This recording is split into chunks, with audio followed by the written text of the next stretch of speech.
Tonight we're honored to have Eustace Mullins, an author from the grand state of Virginia, and he has written numerous books.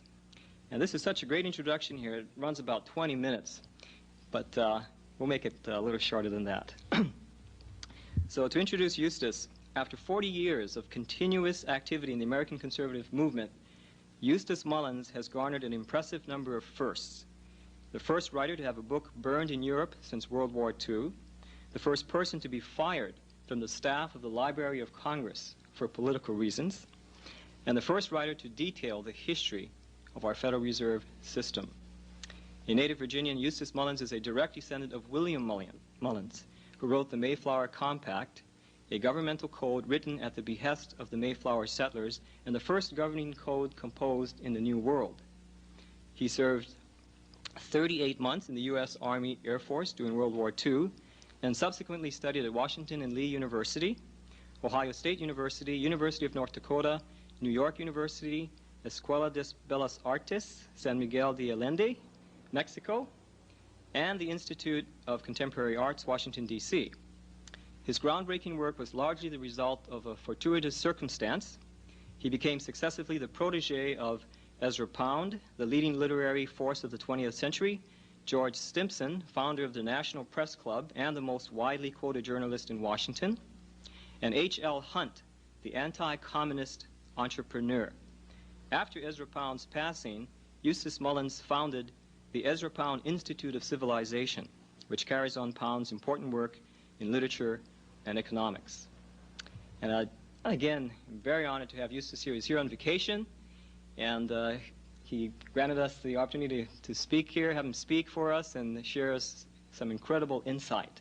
He's been on many, many talk shows all over the country, even on national television on the Morton Downey Show. Without further ado, let's give a warm aloha to Eustace Mullins. Thank you.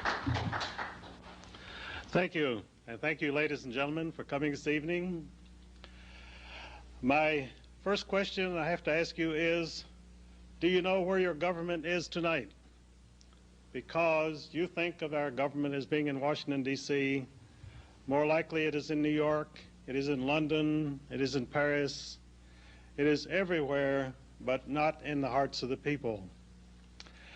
When we speak of our government, we think of what our educationists call it, a democracy. It is not. It is a republic in which we, the people, choose our representatives to act in our stead and for our welfare on a local level, on a state level, and on the national level, and also on the international level. We do have a constitution. That constitution was drafted by men who had rebelled against tyranny, and they wanted to ensure that their progeny would not be the victims of an evil tyranny, an alien government such as they had suffered under for so many years. Because of that, the Constitution was intended solely as a safeguard for the people.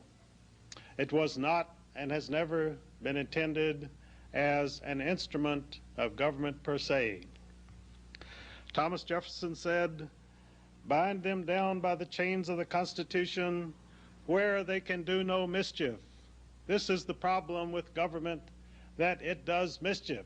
It falls into the hands of mischievous people, people who have allegiances which we do not know about, people who have programs which we do not know about, and people who intend us no good. My experience with all this began some 42 years ago when I was asked to go to St. Elizabeth's Hospital to meet a political prisoner who was being held without trial. His name was Ezra Pound. Ezra Pound had 3 disciples who were awarded the Nobel Prize for Literature. That was James Joyce, T.S. Eliot, and Ernest Hemingway.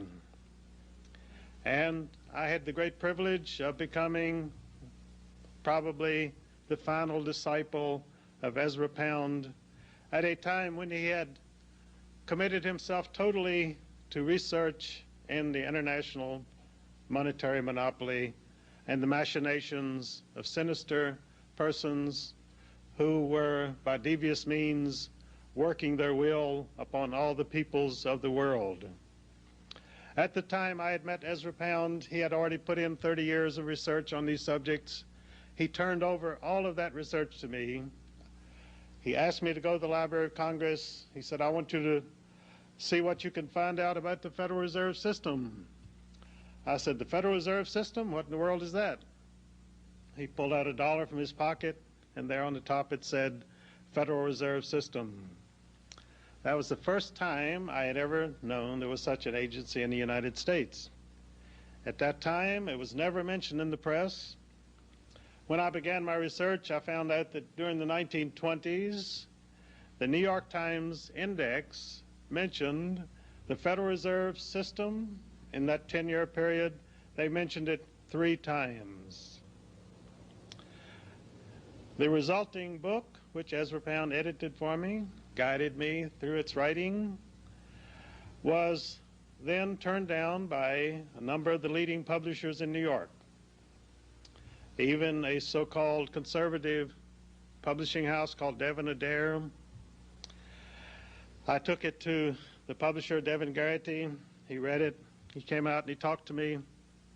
He said, Mr. Mullins, we cannot publish this book, but if you have anything else, I'd be very interested in printing it. Do you have a novel? Do you have any other book? I said, no, this is the book that I've written. This is the book I want to have published. He said, I'm sorry, but we cannot do it. He said, here in New York, we're under the guns of the banking houses. We wouldn't dare print your book. And he said, I won't give you any assurance that anyone else will be able to print it. Well, he was right. I finally found a friend named John Casper, who's knew a girl who had some money. She put up $1,000. We printed 1,000 copies of Mullins on the Federal Reserve in 1952. The book sold out almost immediately. And then about a year later, we published 100,000 under the name of the Federal Reserve Conspiracy. Those books were sent to every member of Congress, every member of the state legislatures, and the receipt of those books was met with a resounding silence, because the information in my book was not information that these people wanted to hear. They did not want to know what I had discovered through my researches, that the Federal Reserve System had been drafted and had been pushed through Congress solely as the result of a conspiracy. You may have seen the news recently that there was a terrible hurricane which hit the islands of South Carolina, South Georgia. There's an island there called Jekyll Island, Georgia, which is historically known as the Millionaire's Retreat. This is where the international bankers met in November of 1910 to draft a plan for a central bank. These men were Paul Warburg, a German immigrant who was a partner of the banking house of Kuhn Loeb Company in New York. The meeting was chaired by Senator Nelson Aldrich, who in 1904 had married John D. Rockefeller, Jr. Senator Aldrich was known in Washington as the tool of the big banks, the big monopolies. He was the Republican majority leader of the Senate. He was there strictly because of his political background. He contributed nothing to the actual drafting of the central bank plan, which was done mostly by Paul Warburg. Paul Warburg had served his apprenticeship in Europe in the House of Rothschild. His banking house in New York, Kuhn Loeb, was the principal representative of the Rothschild banks in the United States. Also present at this meeting was Henry Davison, the right-hand man of J.P. Morgan. J.P. Morgan was at that time the most famous banker in the world. He also was the secret representative of the House of Rothschild in the United States. J.P. Morgan died in 1913, the year that the federal income tax was enacted by Congress. And it was discovered that this world-famous banker, this great capitalist, only had a very small fortune. He was simply a flunky. William A. Rockefeller made the comment when he heard of his passing. He said, "And to think, he wasn't even a rich man." And he wasn't. His son, J.P. Morgan Jr., had to sell off part of his estate to pay his bills to art dealers such as the Duveen brothers. He was heavily in debt. Yet this was the man who was famed throughout the world as a bloated capitalist, as a great banker, as the symbolism of the money power in the United States. So what you see in the media is quite often not the reality. It is a smokescreen which has been carefully laid to obscure reality and to prevent you from knowing who is doing what to whom. Now, when these gentlemen drafted their central bank plan at Jekyll Island, Georgia, they did not then publicize it as a secret plan put together by a conspiracy meeting without the knowledge of the American people. Instead, they launched a national campaign using various fake organizational names and unlimited funds to advise the American people that they desperately needed a Federal Reserve Bank in the United States. In the campaign of 1912, this secret plan was put before the American people by the Republican Party as the Aldrich Plan. The Aldrich Plan was immediately denounced by the Democratic political leaders as the plan of the big banks, as the plan of the bloated capitalists. So the Democrats said, "We have our own plan." So they advanced their plan, which they called the Federal Reserve Bank System, and it was exactly the same as the Aldrich Plan. However, no journalist at that time seemed to be astute enough to notice the great similarities between the two plans. And of course, what they were doing, they were setting up things for themselves. They were stacking the deck as usual. If the Republicans had won the 1912 election, we would have had an Aldrich Bank. But the Democrats won, and so we had a Federal Reserve Bank system. After the election of 1912, they began an intensive campaign to put this new bill through Congress. Of course, they had the total support of the entire Eastern establishment. The Midwest, and particularly in the Western states, they opposed it violently because the people of those states had always been victimized by the Eastern banks. And you had a congressman from Minnesota, Charles Augustus Lindbergh Sr., who denounced this plan. He said it will set up the greatest money trust on earth. It will sell the American people and their children into slavery. We will rue the day that we have passed this act.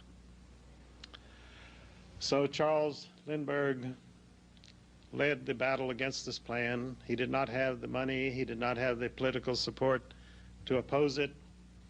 And so it was signed into law on December the 23rd, 1913, by President Woodrow Wilson. Now, the New York Times noted that never before had any bill of such importance to the people been rushed through with such strange maneuverings behind the scene.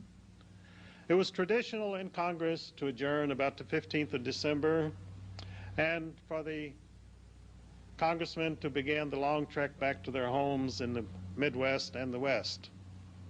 After most of the principal opponents had left, they rushed this thing through on December 23rd. That could have been challenged later on, but once it had been signed into law by the President of the United States, there was no more public criticism.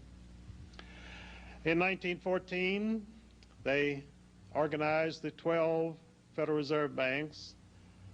The American people had no idea that there was only one Federal Reserve Bank, the Bank of New York, Federal Reserve Bank of New York, which was controlled by 5 big New York banks, which in turn were controlled by 3 subsidiary banks of the Bank of England in London. The other 11 banks, as was pointed out later, were simply so much expensive window dressing. The Federal Reserve Bank of New York has always been the money center bank. The other banks have rubber stamped whatever monetary proposals were advanced by the president of that bank, and he himself simply represented those 5 banks which held the controlling 53% of stock in that bank.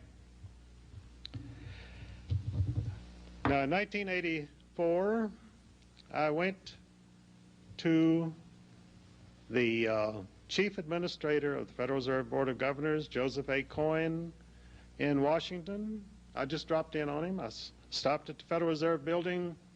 I said, I'm going to catch this guy.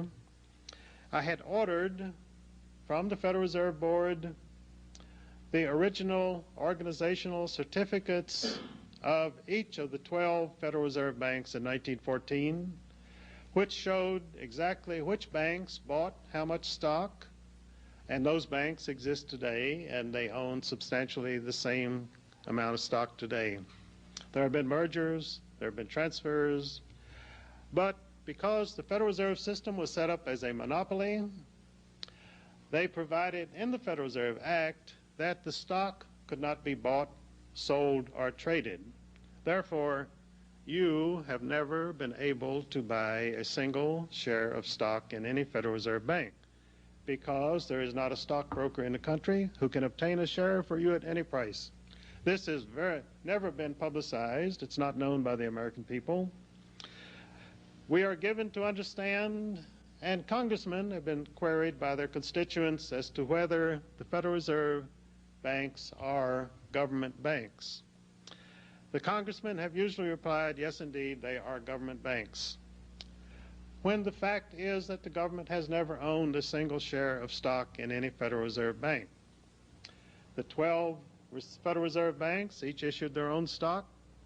That stock was subscribed to by banks in their district. There were 12 districts. And if that bank happened to go out of business later on, that stock had to be turned back into the Federal Reserve System. There was no way that you could buy a bank which had a voice in the operation of the Federal Reserve System and then give yourself an entree into the manipulation of our money and credit for the benefit of private stockholders. They set up a monopoly, and they have maintained that monopoly to this day, again without the knowledge and consent of the American people.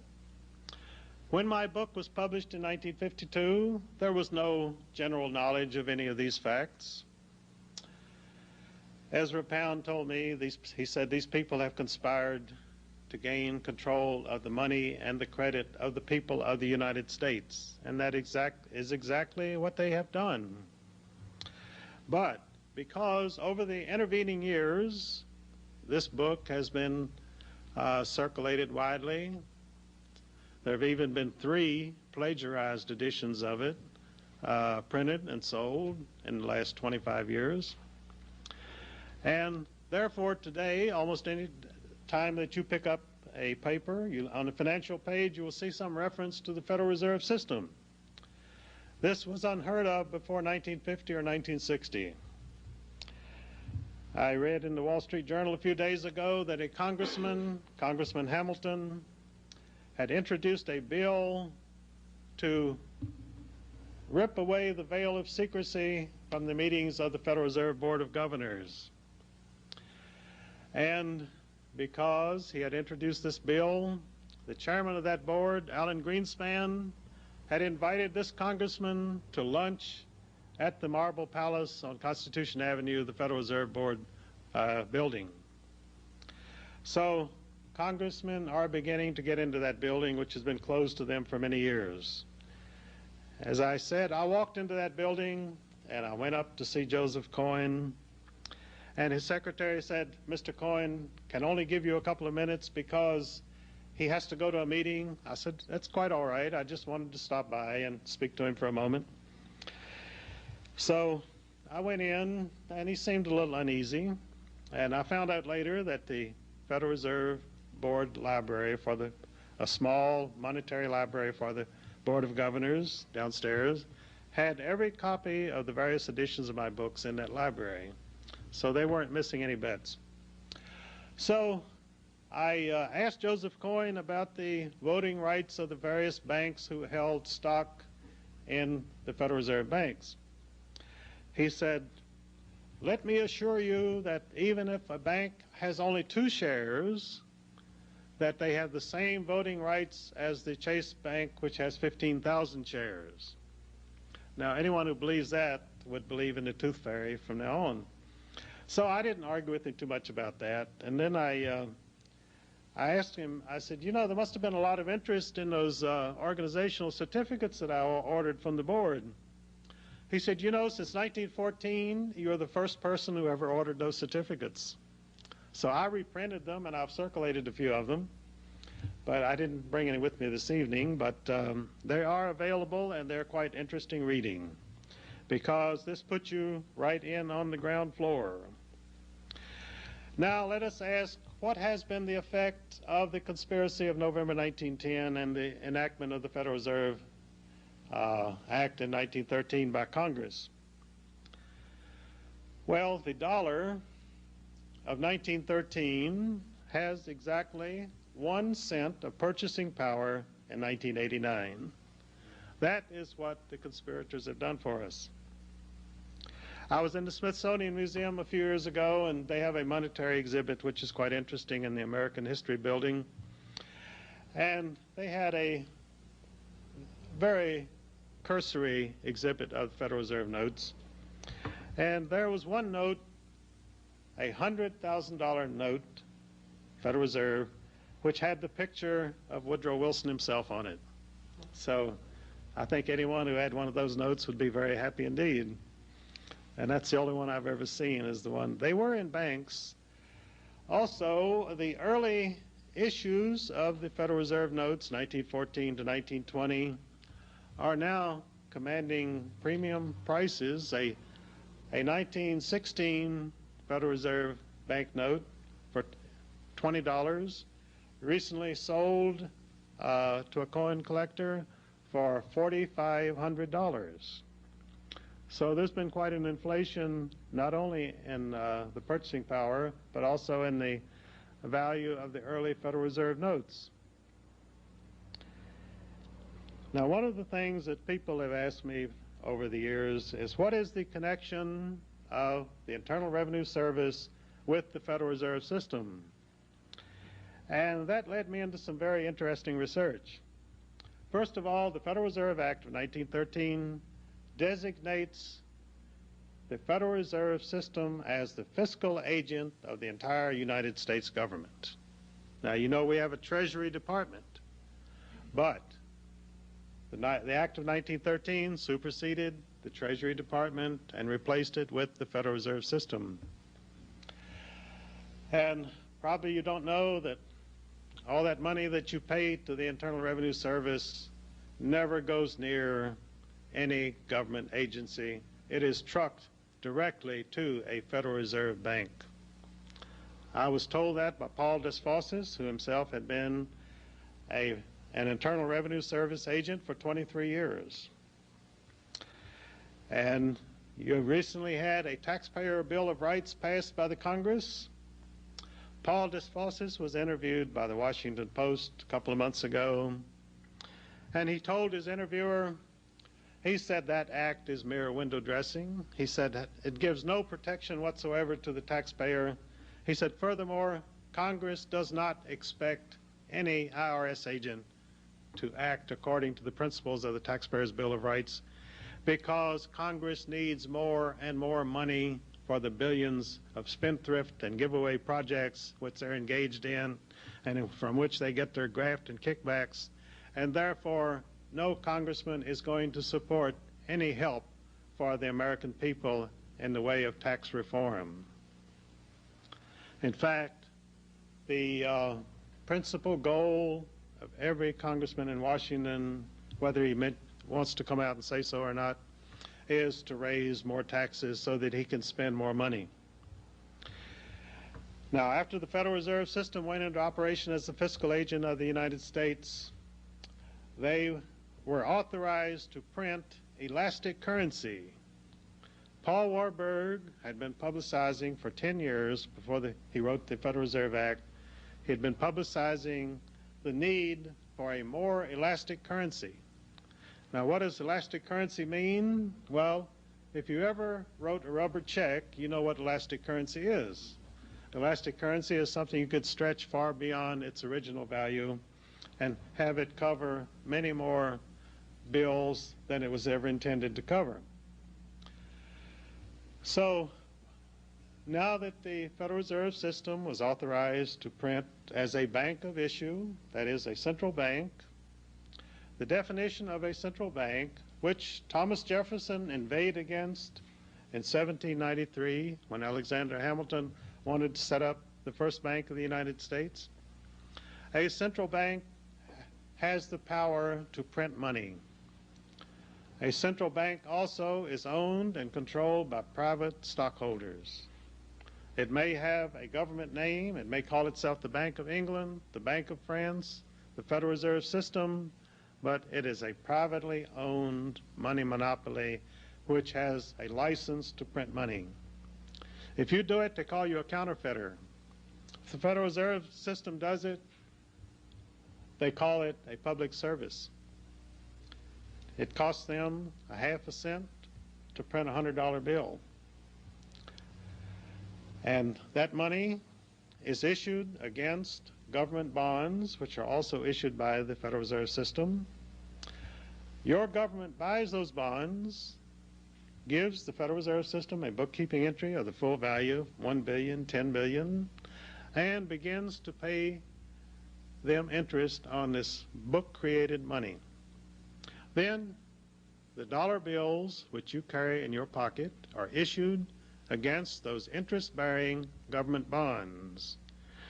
Now, early on when I was working with Ezra Pound there at St. Elizabeth's Hospital in Washington, he said, well, you've got to learn the difference between interest-bearing and non-interest-bearing currency. Well, he might as well have been talking Greek. I hadn't the faintest idea what he meant. But I later found out that President Abraham Lincoln had issued greenback money during the Civil War because he rebelled against the 19% interest which was being charged him by the New York bankers on government loans to fight the Civil War. So Abraham Lincoln said, I have the constitutional authority to order the Treasury to print greenback notes, and he did so. And they were non-interest-bearing currency. So he was assassinated, and they went back to printing interest-bearing currency. In 1963, we had another president who said, I'm going to authorize the issuance of non-interest-bearing currency from the Treasury Department. And he did so, and he was assassinated in Dallas.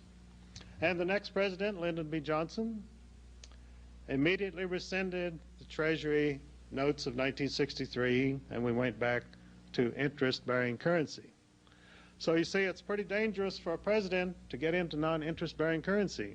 We've lost a couple of presidents that way, and I think if anyone else tried it, we'd lose them too. But the immediate effect of the creation of the Internal Revenue Service was to sop up this enormous outpouring of paper money by the Federal Reserve System. This money was printed and it was issued in various forms to the people as wages, salaries, interest, so forth. But they had to constantly keep a tight control over it so that it wouldn't get out of hand, so that you would not have a runaway inflation such as you had in France during the Revolution, and you had the inflation of the continental currency after the American Revolution, and you had the inflation of the German mark in 1923 in Germany. So the function of the Internal Revenue Service, it's sort of like a garbage service to go around and sop up the excess money and keep the whole money-making system from getting out of hand. And that's what the Internal Revenue Service does, and that's why they are so so cruel to the American people, because they cannot give an inch. They have to get that money away from you and get it back so that the entire monetary system will not collapse. I take this up in my new book, The Rape of Justice. I have 2 chapters on taxation.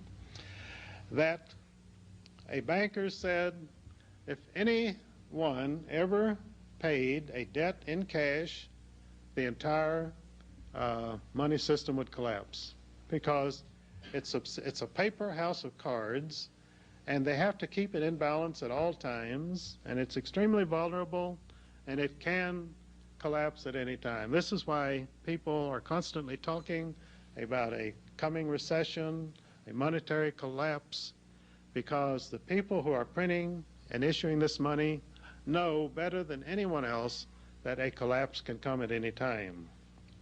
So people frequently ask me, well, when is the collapse coming?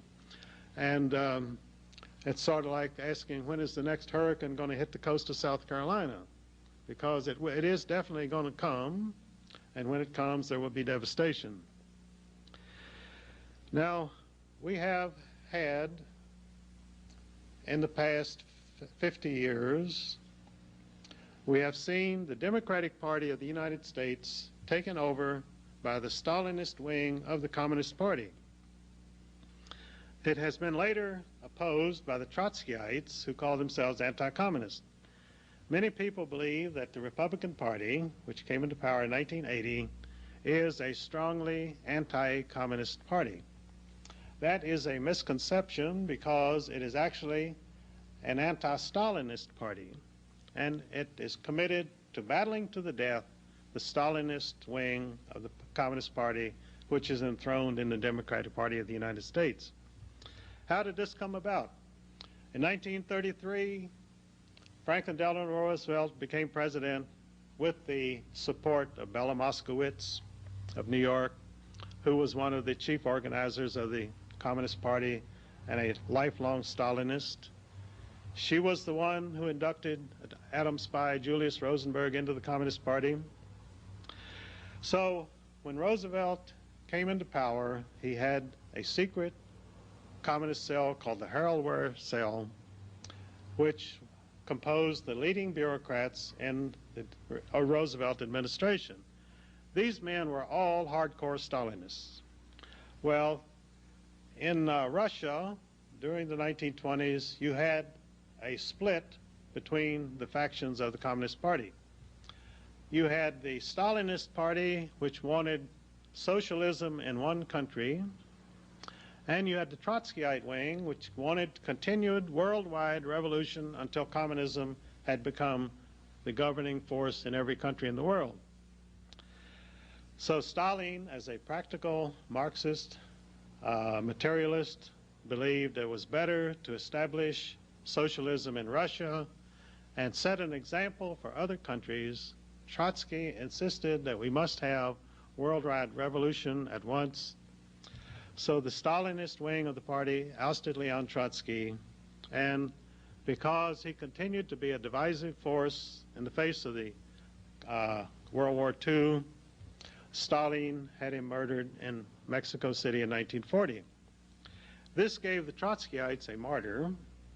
They were headquartered in New York City under the name of the League for Industrial Democracy, which was a Rockefeller-financed organization.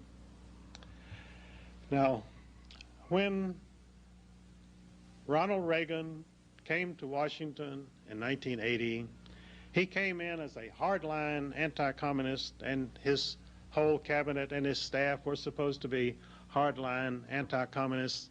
Who were these anti-communists? They were from the League for Industrial Democracy. They came from the Hoover Institution and Stanford University in California. 86% of Reagan's transition team in Washington in 1980 was recruited directly at the Hoover Institution, which had been set up by Herbert Hoover, a Rothschild agent, after World War I to obscure the causes of World War I. So they have an immense depository of sealed records there at the Hoover Institution, most of which are not available to scholars. Many of them are sealed for many years to come, but they achieved their purpose.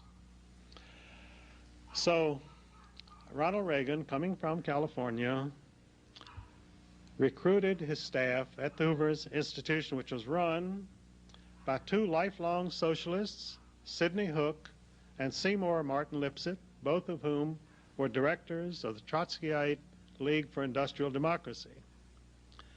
Now, we had another prominent member of the board of League for Industrial Democracy, a lady who became famous world over as a hardline anti-communist at the United Nations.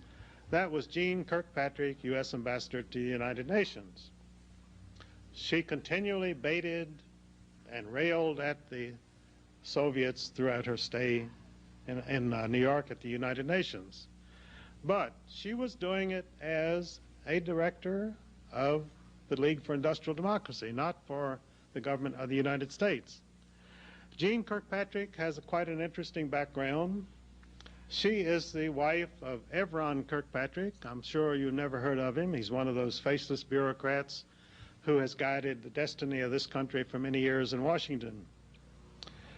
When Harry Truman disbanded the Office of Strategic Services after World War II, he was a practical man. He said, World War II is over. We don't need an international espionage agent now, so we'll just disband it. So the spooks, as they were called, they didn't want to lose their jobs. So they herded themselves over to the State Department to bide their time until they could reorganize. And while they were at the State Department, they were under the leadership of Evron Kirkpatrick. He was the head of our espionage service during its period of dormancy until they reorganized it as the Central Intelligence Agency under Allen Dulles. And Allen Dulles was a partner in the law firm of Sullivan and Cromwell in New York. And the founder of that firm, William Nelson Cromwell, had been denounced in Congress as the most dangerous revolutionary in the United States. This is all a matter of congressional record. I have it in my books. I have it in the World Order. I have it in Rape of Justice. And John Foster Dulles, Allen Dulles' brother, became Eisenhower's Secretary of State, and Allen Dulles was the head of our intelligence system. Now, what many people do not know, and I have this completely documented in my book, The World Order, the Central Intelligence Agency was set up during World War II as the Office of Strategic Services. It was nothing but a subsidiary of the British Secret Intelligence Service, the SIS, which dated back to the establishment of the Bank of England in 1694. And that also is a very interesting story, which I have in my book, how the Amsterdam bankers first financed Oliver Cromwell to overthrow the monarchy of England, the Stuart dynasty. He did so, but he died without an heir, and the Stuarts came back briefly. So then the bankers financed William of Orange, and he came over and became King William III, William and his wife, Queen Mary. And one of the first things that he did was to charter the Bank of England. Soon after, the Bank of England set up the Secret Intelligence Service, which has persisted to the present day. The aristocrats who bought the original stock in the Bank of England made their fortune in the slave trade. When the worldwide opposition to the slave trade began to voice itself early in the 19th century, they found an even more profitable business in the international drug trade. When the Emperor of China objected to the East India Company, which was a subsidiary of the Bank of England, when this emperor resisted the debauching of his people by the East India Company and their opium imports, the British fought 3 opium wars against the people of China and subdued the emperor and continued their drug business. One of the greatest drug merchants of that period was an American named Warren Delano. And Warren Delano's daughter became the mother of Franklin Delano Roosevelt. And when Franklin Delano Roosevelt became president, he named his uncle, Frederick Delano, as the president of the Federal Reserve Bank of Richmond, Virginia. But previously, Frederick Delano had been named to the original board of the Federal Reserve Board of Governors in 1914. So you had a very close link between Drug Incorporated, the worldwide drug business, and the Federal Reserve System. Now, you may have seen a few stories in recent months that the Federal Reserve banks are the principal banks which are laundering the money for the international drug trade. That is absolutely true. But what people don't know is that the Federal Reserve System has always been closely connected with the world drug trade. And because you had a very prominent scion of a financial family in Washington named George Bush, he was named as director of the Central Intelligence Agency, which was and is the principal agency directing the worldwide operations of Drug Incorporated. George Bush came from a banking house called Brown Brothers Harriman. The Harriman Railroad fortune was itself a Rothschild operation. E.H. Harriman was financed in the Union Pacific Railroad by Jacob Schiff of Kuhn Loeb Company, the same banking house which sent Paul Warburg to Jekyll Island to write the Federal Reserve Act in 1910. One of the fascinating things about the research I've done over the past 40 years is that it becomes easier each year because I run into the same names no matter what, whether I'm investigating the medical monopoly, the legal monopoly, or the money monopoly. There are the same people. I already have their complete histories, their family histories, their business histories. So it's a very easy task to put these pieces into the puzzle. Now, the firm of Brown Brothers Harriman, for many years, had an English branch called Brown Shipley, and Brown Shipley Company, by tradition, always furnished the head of the Bank of England, who was called the Governor of the Bank of England. And one partner of Brown Shipley Company, Sir Montague Norman, was the head of the Bank of England for longer than any other person in history, from 1896 to 1944. And in 1928, Sir Montague Norman met with Benjamin Strong of the Federal Reserve Board, and they plotted deliberately the great crash of 1929 and the ensuing depression, because this depression allowed these international bankers to pick up American companies, American banks, for a fraction of their value, for pennies. And it gave them that much more monetary and political control. Also, Sir Montague Norman has another claim to fame, that he, in the 1920s and 1930s, financed the Nazi regime and the career of Adolf Hitler. So if you want to be anti-Nazi and if you want to be anti-Hitler, you should know that without the Bank of England, there would never have been an Adolf Hitler at the helm of Germany, and there probably would never have been a Second World War. And also in 1916, Jacob Schiff of Kuhn Loeb Company had been, for the past 20 years, spending a large portion of his personal fortune to finance communist propaganda in Russia against the Tsar. And that task was taken over by a large group of New York financiers. They set up a company called American International Corporation. The sole function of American International was to continue the financing of the coming Bolshevik Revolution in Russia. One of the directors of American International, and it had some of the most august names in American finance in it, Percy Rockefeller and others, one of the names of the directors was George Herbert Walker. George Herbert Walker was a St. Louis financier who went to New York and became the president of W.A. Harriman Company, which later became Brown Brothers Harriman. And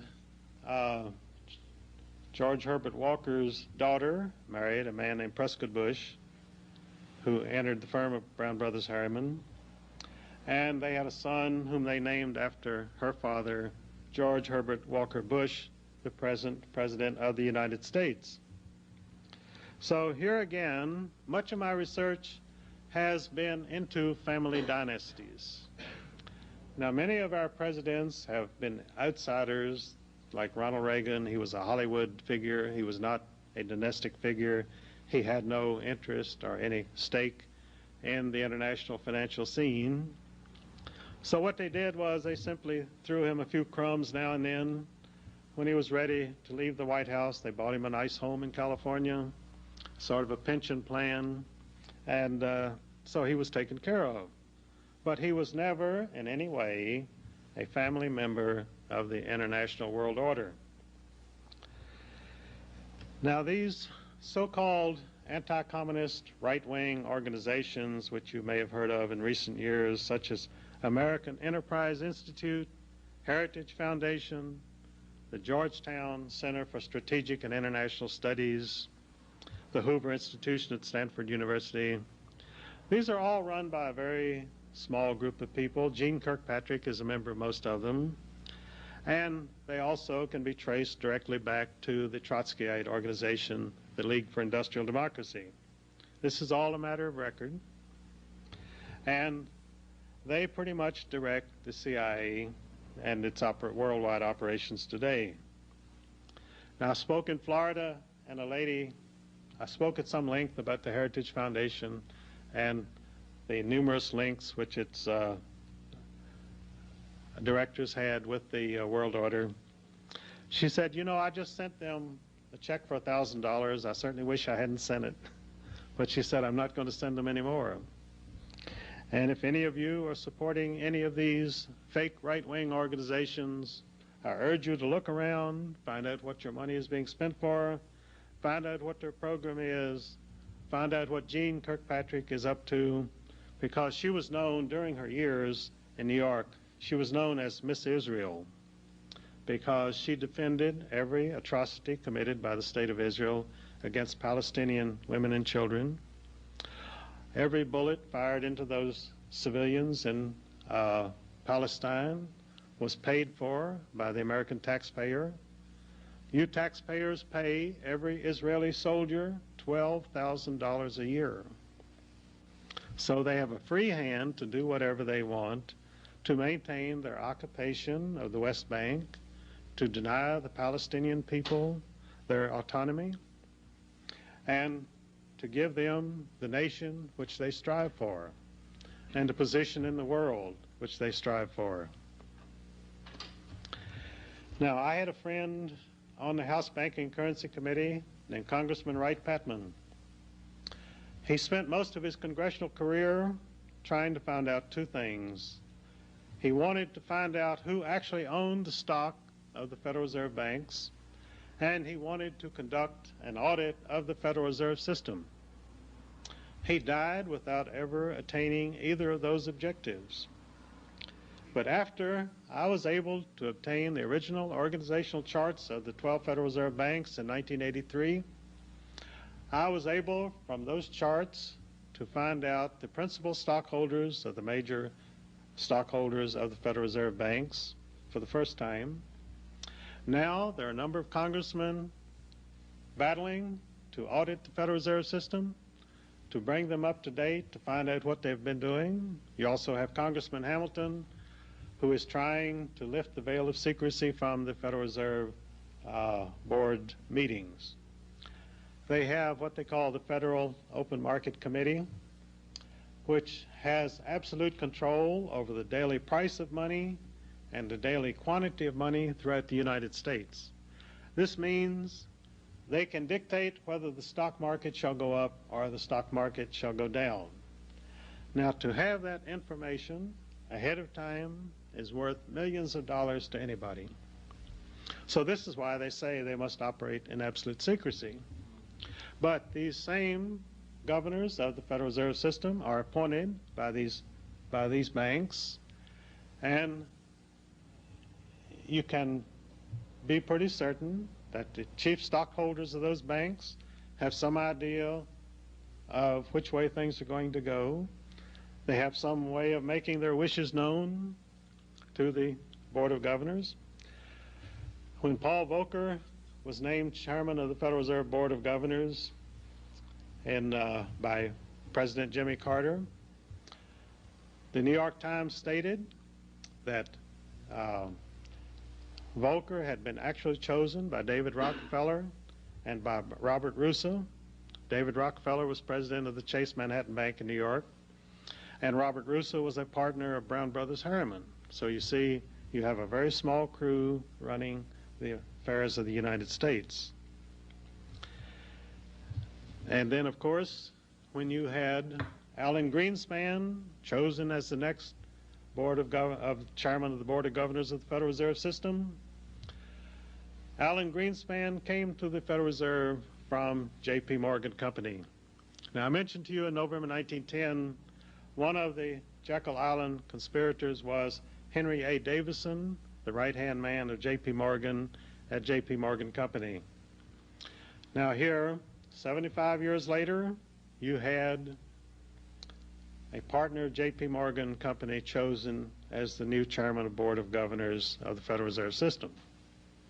And of course, Paul Volcker had come to Washington as the chairman of the Board of Governors from the position of president of the Federal Reserve Bank of New York, and he had originally worked for the Rockefeller Bank, Chase Manhattan Bank, and he had a long history of serving the big money interests in New York. And of course, after Paul Volcker became chairman of the board, we had the most ruinous inflation that we've had in many years. We had 25%.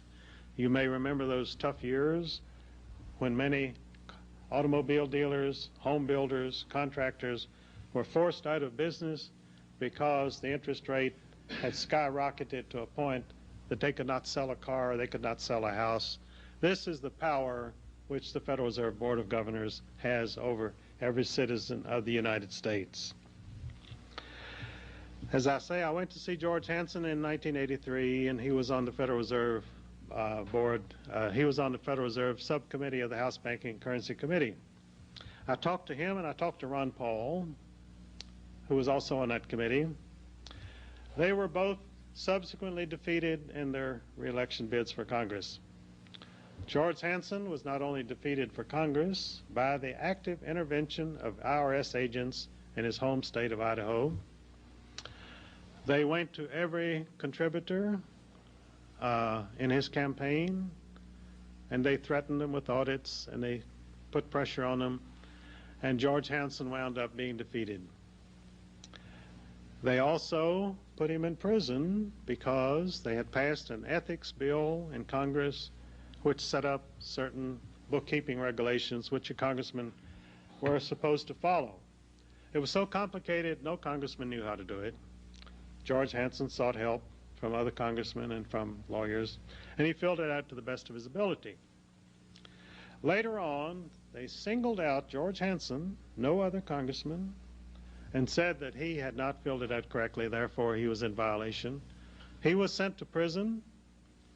He was paroled, and I was on the podium with George Hansen a number of times. We spoke in Dallas, and at that meeting, the agents were there to pick him up and return him for violation of parole.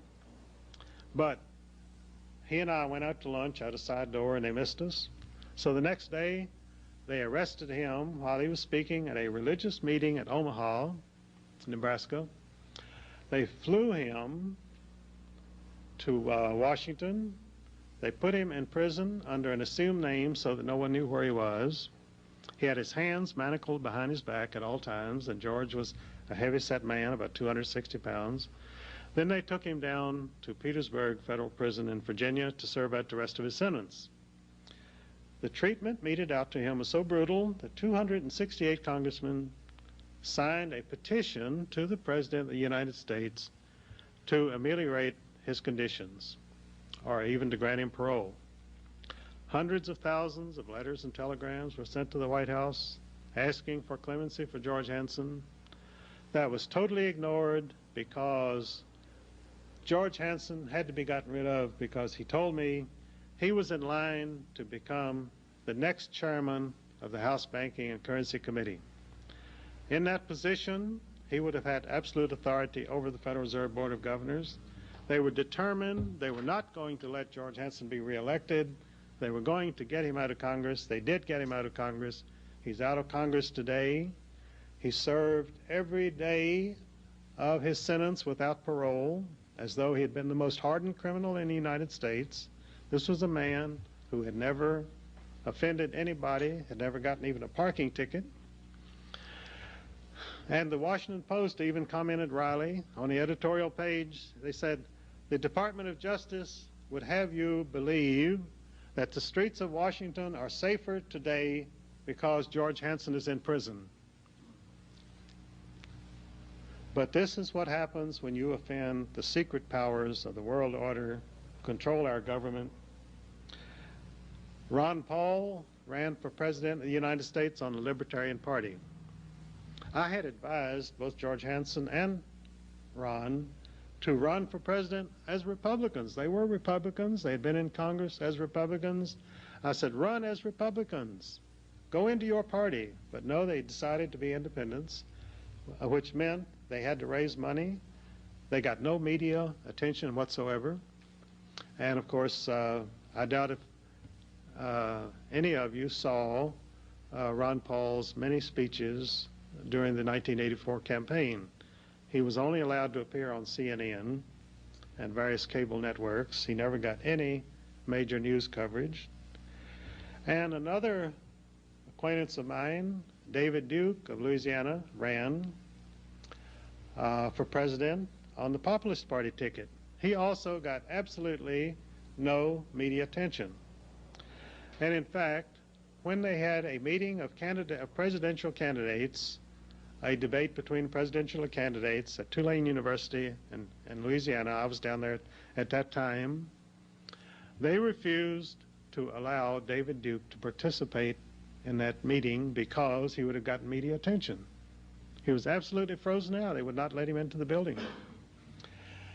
So then, after the presidential campaign, David Duke decided to run for an opening in the state legislature.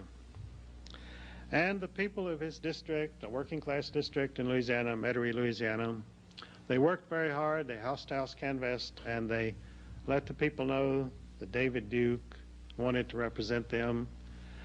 And they elected him overwhelmingly, despite the fact that the entire upper echelon of the Republican Party came down and campaigned against him for his opponent. And it backfired on them because it was so flagrant what they were doing, so blatant, that the people said, we're not going to be dictated to by Washington. We are going to elect our own state representative, and they did exactly that.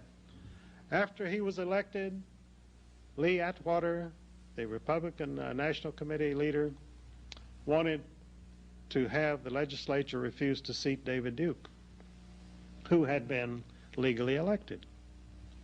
Other leading Republicans, including George Bush himself, tried to stop David Duke from being seated in the legislature. They couldn't do it. They were defeated. They walked away with egg on their faces, and David Duke is sitting in the Louisiana legislature today, where he is almost the only member who is battling against higher taxes, battling against a greater extension of the bureaucracy. And this is what we need all over the United States. We need for local people to elect their own representatives. We need to defeat the well-paid minions of the world order who intend to bind more chains upon us. And we have to defend ourselves on every level. This is the problem. This is what the Constitution wanted us to do. They set up the safeguards. It is up to us to live by those safeguards and to defend our nation and our Constitution. Thank you.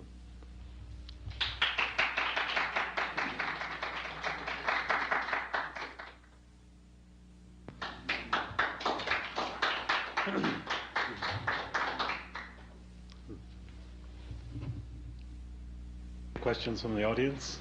Yes. Eustace, you mentioned that the IRS collects the tax money, and then they truck it directly to the Federal Reserve banks in their respective regions. That's right. Of which there are 12. Yes. account for all of this? Are they ever audited so we know exactly how much money went to the Federal Reserve Bank? No, there's never been an audit of the Federal Reserve System. And I believe this is one reason that the congressmen are so anxious to audit the Federal Reserve to find out how much of this tax money that is being extorted from our citizens is actually getting to the government. And this is a very important point, because when the IRS comes after you, they want every penny, and you as a citizen should find out where every penny of that money goes. You have a right to that information. Well, you're saying that the Federal Reserve Bank is controlling, was it the fiscal administration of the money system? Well, the actual fiscal administration through the Department of the Treasury is controlled by bureaucrats who themselves are appointed by the President of the United States as part of the executive department. And of course, the President of the United States, his campaign is always financed by the Federal Reserve banks themselves. In other words, if you want to run for office, you are not going to get any money from the bankers, because they only give money to their own candidates. And of course, they give money to both parties. That's a tradition. So that shows that they're nonpartisan, you see. So again, we really don't know how the tax money gets back to the people. We do not, absolutely not. That is a process which has been shrouded in as much secrecy as the actual deliberations of the Federal Reserve Board of Governors itself. And this is so important to throw light on this, and people are beginning to realize. You see, for so many years they didn't even know the Federal Reserve Board was there, so why would they ask any questions about it? Now, in the last 10 years, there has been much more public awareness about the fact that we do have a Federal Reserve System. Now we have to ask the question, what is it doing, and what is it doing to us? And these are the questions which are beginning to be asked in Washington, and I think we're going to get some answers one way or another. Well, why can't Congress have the IRS audited? Well, the IRS itself, apparently, because it is a tool of the Federal Reserve Board, is not really a government agency, and no one knows how to go about having it audited because they don't know exactly what it is. Okay, so neither the IRS nor the Federal Reserve Bank are part of the government. No, they're not. Although when I sued the IRS, I had to sue the Commissioner of Internal Revenue at the Department of the Treasury building. The IRS offices are in the Treasury building. I might mention about my forthcoming book, The Rape of Justice, which is an expose of the legal monopoly and which recounts a number of my lawsuits. I have handled my own lawsuits for some 40 years. And I was in a lawsuit against a man who had tried to kill me, rammed his car into me, and then of course he wouldn't pay. And so I sued him. And his lawyer, who was a very prominent lawyer, told me one day, we had legal maneuvers for about a year. We'd gone through what they call pretrial discovery, depositions, and all this sort of stuff. And I had filed a lot of motions myself. And so, and I'd also sued his lawyer along the way. And this lawyer stopped me one morning as I was going by his office, and he said, Mr. Mullins, and I said, yes. He said, and I kept walking. I didn't want to talk to him because, you know, I only saw him in court. He said, I just want to tell you something. I said, what's that? And he said, well, you're not going to be a problem to us much longer. And I said, well, why do you think so? He said, because the IRS is going to take care of you. And I said, I have no problem with the IRS. And he said, well, you do now. So the next day I got a letter summoning me for an audit. So I promptly typed up a lawsuit and filed it against the Internal Revenue Service agent for $350,000, charging him with terrorism because I was terrified. I mean, you know, being summoned for an audit is a terrifying experience. And so I thought since I'd been terrorized, I had grounds for a lawsuit. So I filed suit against him, and this, of course, I don't think anyone had ever done this before. And it caused consternation in their offices. And so when I went in for my audit, of course, they knew all about the lawsuit. And I took 2 friends with me and a tape recorder. And I'm not very mechanical, and I didn't know how to work the tape recorder, so I set it on the desk, and I kept trying to turn it on. I didn't know how to turn it on. So anyway, the agent was just staring at the tape recorder. He wouldn't look at me. He kept staring at the tape recorder as though it were a bomb or something.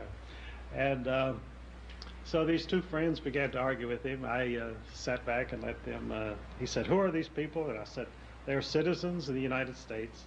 He said, "Well, why are they here?" He said, "I summoned you." And I said, "They're here because they are interested in what goes on here."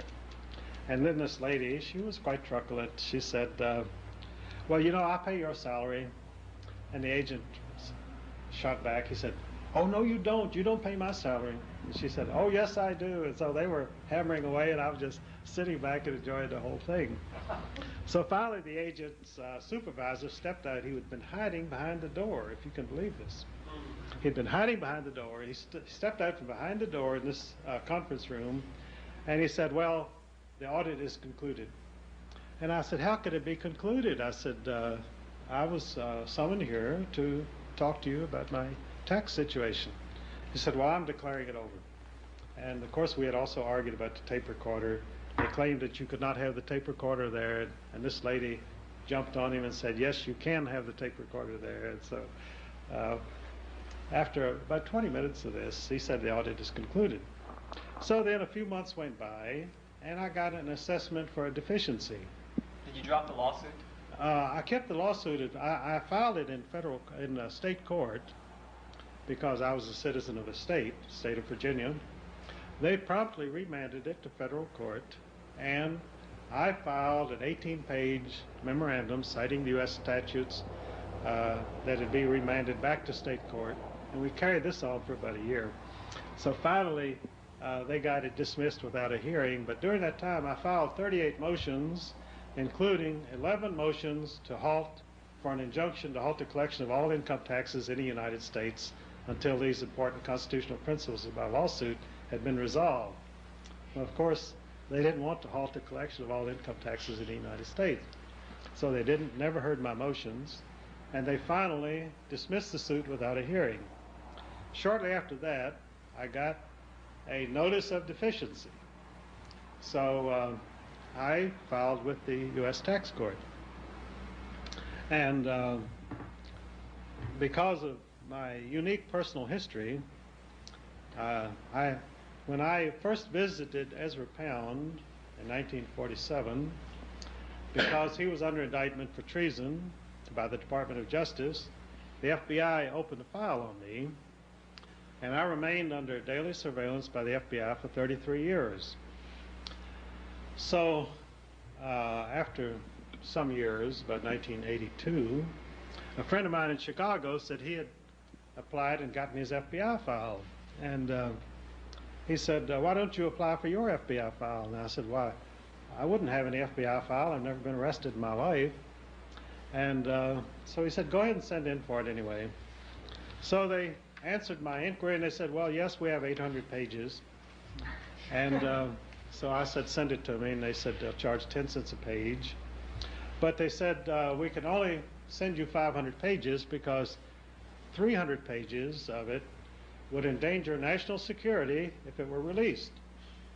So I appealed this, and they had a board meeting at the FBI, and they agreed that, yes, this 300 pages was so dangerous that it would imperil the national security of the United States. So I never got to 300 pages, but I got to 500 pages, and in that 500 pages was a record of this surveillance over a period of 33 years. And also there was a letter from J. Edgar Hoover, a memorandum, to the 4 top assistant directors of the FBI, ordering them to see to it that I would be placed in a mental institution. And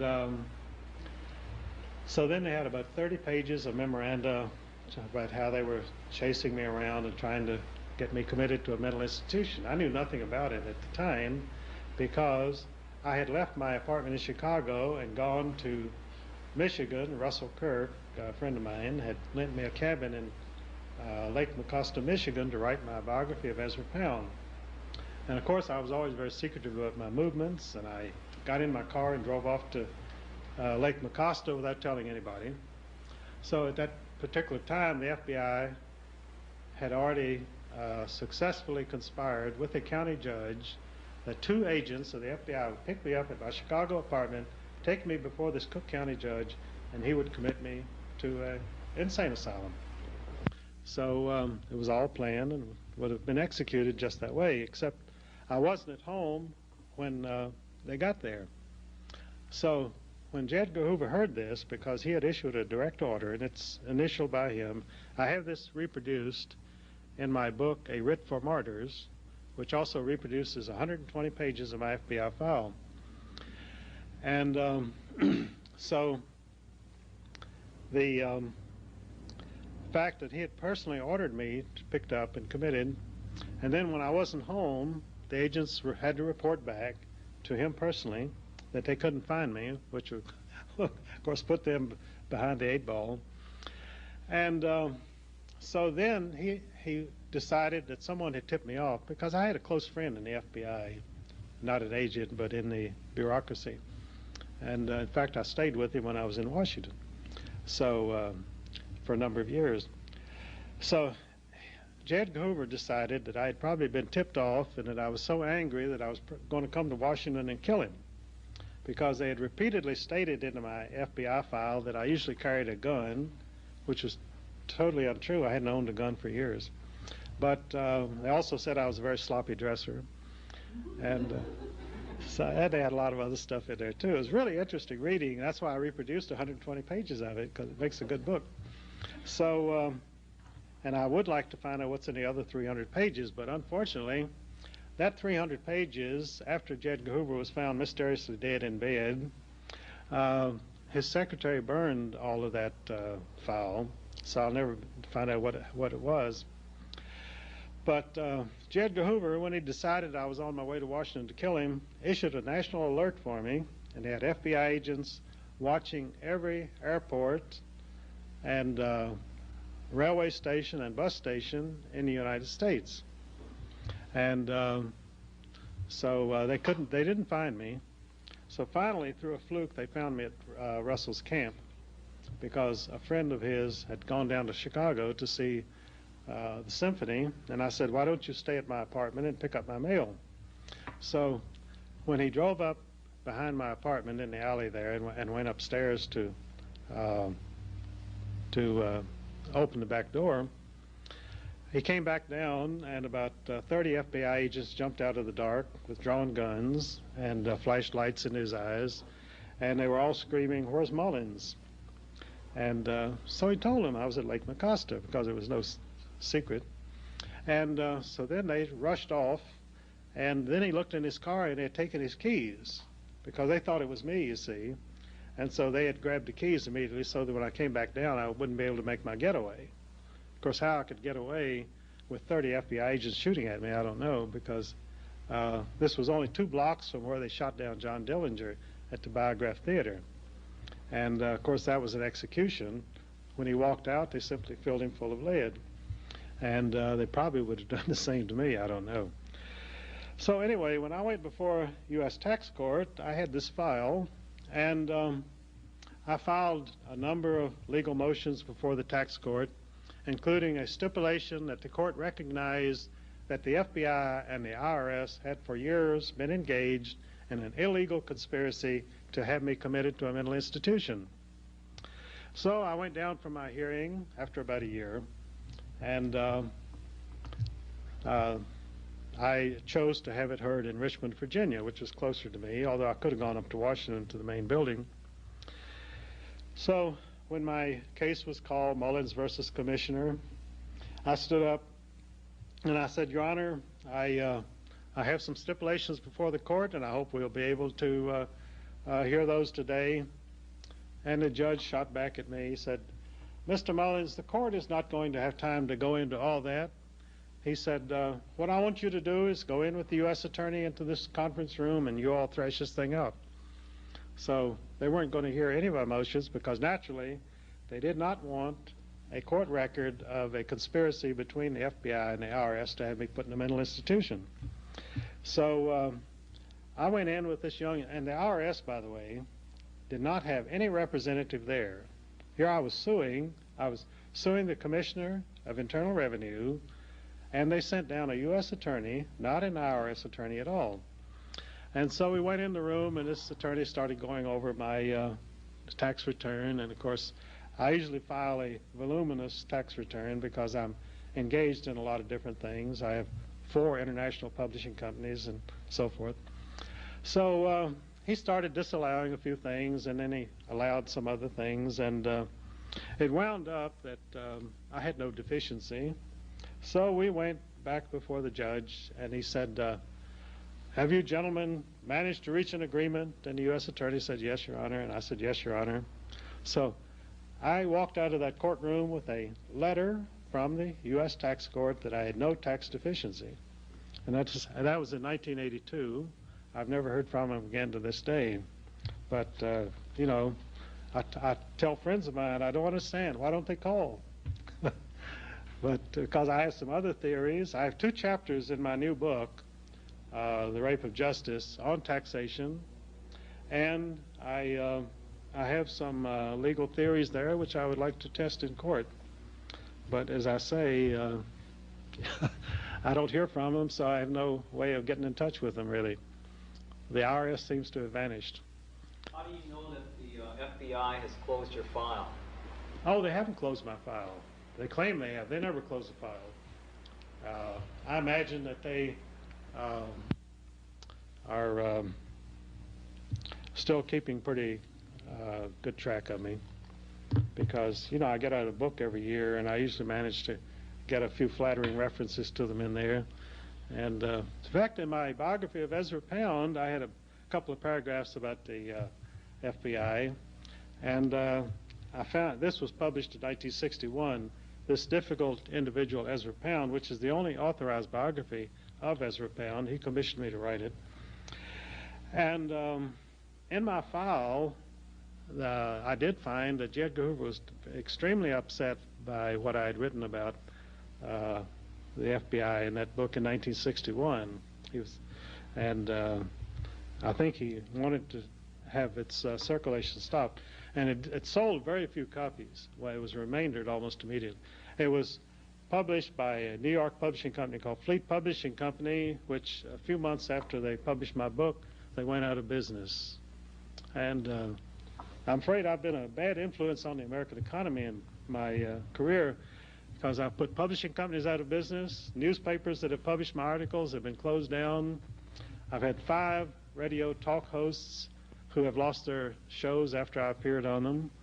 And I appeared on Martin Downey 2 weeks before his show was canceled. So I've got a very bad record as far as it comes to helping out people. But generally, I do about 30 radio shows a year. And I had one fellow in Denver who was canceled after I was on. He got a radio show on another station. He had me on again. He was canceled again. And Tony Hilder, who's now has a show in Alaska, he was canceled 3 different times in various California stations after I was on his show.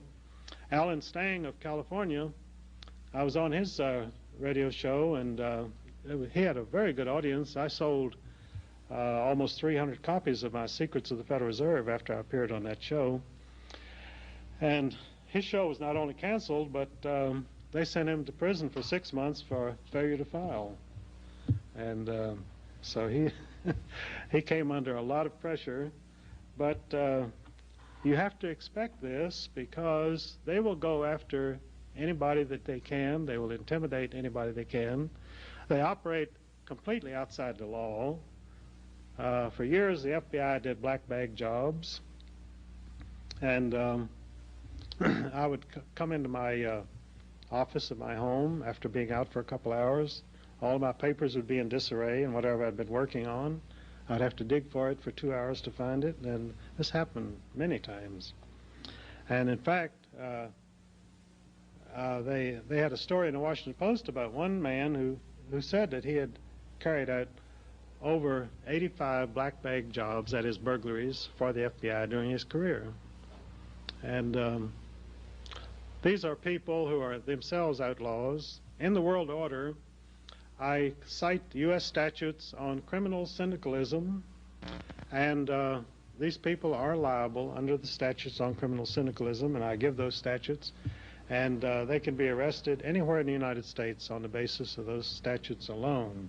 Plus, there are many other statutes which they're in violation of. So, yes. So at this point in time, you're choosing to pay taxes? Pardon? Are you a taxpayer yourself at this point? Well, I always say I pay anything I owe. If they can prove I owe something, I'll pay it. So you do file with the IRS? I file, yes. I file, and if they want an audit, they can have an audit. And if they want to assess a deficiency, I'll go back into tax court, because there were a lot of things we didn't cover the last time I was there. So, in light of all that you know, can I ask the reason that you're choosing to file rather than take a non-filing position? Well, the problem with the non-filing position is that they come after you for what they call willful failure to file. And they can tie you up on that for quite a long time, and they have sent a lot of people to prison on it. And so I would rather send something in and let them play with it and object to it, and then we can go to court and fight about it, rather than just simply challenge them on the on who should file and so forth. Because there are plenty of people doing that. Irwin Schiff has done it, and many other people have done it, and Danny has done it, and so some of them have won, some have lost. I say in my book, The Rape of Justice, that when you go into American court, it's Russian roulette. The prosecutor spins the chamber and hands you the gun, and you put it to your head and pull the trigger. Hopefully there's no bullet in that chamber, but you never know. That's the way our legal system works. And that's something else that we've got to correct, because there's no reason for any American citizen to go into an American court and play Russian roulette. He should go in there and have his rights protected. He should get justice. There's a new book out by Gary Spence, one of the best trial lawyers in the United States, called Justice for None. And the first sentence of that book, he says, there is no justice in any American court for the people. And this is a man who knows. I've been in the courts for 40 years. I know it. But people don't find this out until they actually get into court. Because they may think there's some corruption there, they may think there's some problems, but they think that you are going to get some justice. You get no justice. Go in there ready to fight. Go in there with all of the ammunition you have, and be prepared for a real struggle. Because they're not going to give you anything but a hard time. And if you hire a lawyer, I tell people that if you go into any prison in the United States, and there's a prisoner in every cell, and every one of those prisoners had a lawyer. And of course, I always represented myself. I hired lawyers a couple times. I had to fire them because within days I found out they were double-crossing me. And of course, you have the old saw that a man who represents himself in court has a fool for a lawyer. But my experience in the courts led me to believe that you have to update that today, that any man who hires a lawyer is a fool.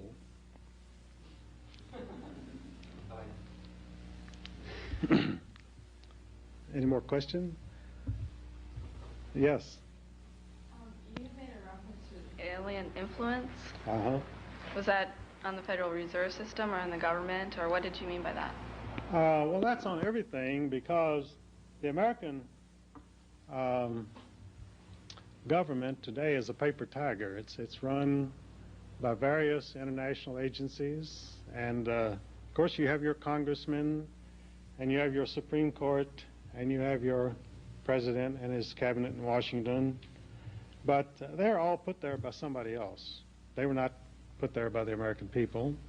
They were put there by people who put up the money for their campaigns for various reasons of their own, and they are they're not answerable to you. They're only answerable to the people who hold their notes. And this is the problem. And on most issues of national policy, surveys have shown that the American people oppose 85% of the present policies of the American government. So we're being run by a small minority. Yes? So what are the solutions? What are the things that we can do as individuals to help, solve the problem with the banking system, and also in light of the inflation? You mentioned earlier that the American paper dollar is worth only 1 cent from its original value. What can we do to protect ourselves against inflation? Well, when you have an agency like the Federal Reserve Board, which can run the value of the dollar up and down every day like a window shade, it's pretty hard to protect against that. So most investment analysts will give you fairly good advice that you should have a certain amount in gold, certain amount in stocks, certain amount in real estate, certain amount in cash. And that's the way most people are operating today. With this kind of situation and with inflation and ever-present possibility, and they've got the mechanism set up to create as much inflation as they want to. So your best protection is to have a fluid position and not be locked into one particular investment, not to have all your money in one bank and a certificate of deposit and that sort of thing, because then you have a much better chance of riding through whatever crisis they're going to cook up. Because, as I point out in the Rape of Justice, the whole idea of the law merchant, which is the law that we're under, not constitutional law, is to convert real property into debt. Our legal system, our medical monopoly, our monetary system are all designed to rob you of whatever real wealth you have and to put it into the hands of international bankers. They use the courts, they use the banking system, and they use our political system for that goal. In other words, these people are not playing tag. They are serious about robbing you and enslaving you for the rest of your life. And of course, one of the primary methods that they do that is through the medical monopoly, which I mentioned, Murder by Injection, which was my latest book. And the fluoridation of water, which chemically lobotomizes the people, the chlorination of water, which creates atherosclerosis, because by the chlorination of the water, and chlorine and fluorine, by the way, were surplus waste products of the big corporations, which they were spending a lot of money to get rid of. The chlorine was left over from World War I, and they had no use for it whatsoever. So they put it in the water, and they said, we're making your water safe to drink. Well, the chlorine also reacts with the fats in your diet to deposit fatty deposits through your arteries, which causes strokes and heart attacks. And after the chlorination of public water supplies, the heart attack ratio mounted astronomically in this country, and it's continued high every year. So they tell you to jog, and they tell you not to eat any butter and so forth, but as long as you're drinking that chlorinated water, you're going to get a heart attack. If you never touch butter again in your life, you're still going to get it. So, and the fluoridation, of course, works on your kidneys and your liver. It's a very toxic poison, which was a waste product of the Aluminum Corporation of America. And in the budget of Alcoa, they had a serious crisis how to dispose of this waste product without incurring many millions of dollars of expense. So they put their general counsel, a man named Oscar Ewing, in Washington as head of the Federal Security Agency, which also controlled the U.S. Public Health Service. And they gave Oscar Ewing a $750,000 cash bribe to put fluoridation in through the U.S. Public Health Service. This is a matter of congressional record. I have the actual page from the congressional record. It was put in there by Congressman Adolph Miller of Nebraska. So Oscar Ewing had the U.S. Public Health Service lobby for adoption of fluoridation of the water supply of every major city in the United States. One of the first cities to be fluoridated was Washington, D.C. itself. And immediately all of the congressmen installed big water tanks in their water bottles in their offices of pure mountain water. And one senator even went to a restaurant and he carried his own flask of water. He said, "I wouldn't kill myself by drinking any of that stuff." So these are the people that we elect to represent our interests. And the medical monopoly today is really, I call it murder by injection, because they are poisoning the people of the United States. They are producing a more and more submissive population, which is drugged, which is ill, which does not have the strength or the energy to fight back against the encroachments of our aggressive bureaucrats. This is the situation that we're in today. Now you say, what is the solution? First of all, it's like a diagnosis. When you're ill, you have to have a diagnosis. You have to diagnose what is going on today, and then you have to decide what kind of treatment you need to save your life, and you've got to get busy on that treatment. So that's where we are today. Well, I think that, thank you very much for your attention, and I've enjoyed being with you this evening. Eustace, thank you very much.